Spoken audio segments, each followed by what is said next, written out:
请大家好，欢迎收看这节华视在地新闻。今仔日1月21号，我是黄飘玲。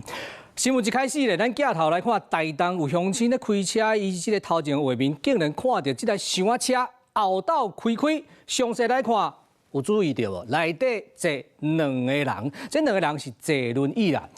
原来这是一台西药机中心嘛，伊即个载2位患者要转去处理，但是因为因坐轮椅啊，头前斗无法度扛，只好扛后斗，门嘛合袂起来。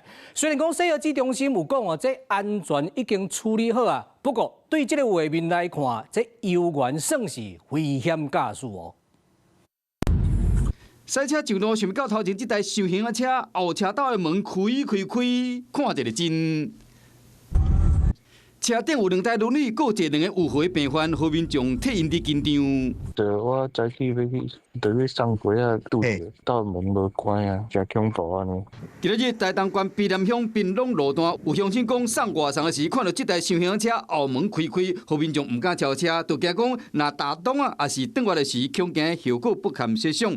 这台车是来自这间西药剂的诊所，因为他本身也是我们喜生的病人啊，因为他很老板也是请他就当我们的临时代班司机，拿着轮椅推上去嘛，应该可以再回来，但是他后座没有，他后座盖不住啊。对啊，其实我们有请他在那边等我们，另外来车去支援，偷的开了，搞得我们也是头很痛。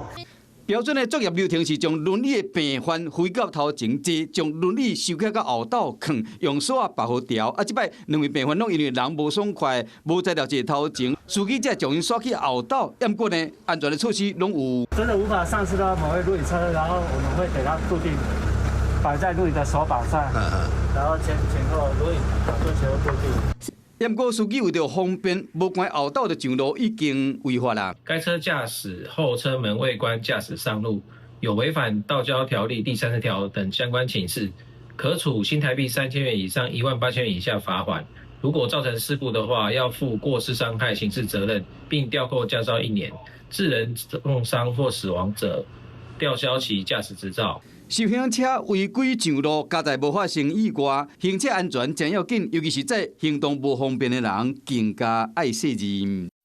你好，我是宋彦明。想掌握最及时的新闻资讯吗？赶紧订阅、按赞、开启小铃铛，锁定华视新闻 YouTube 频道。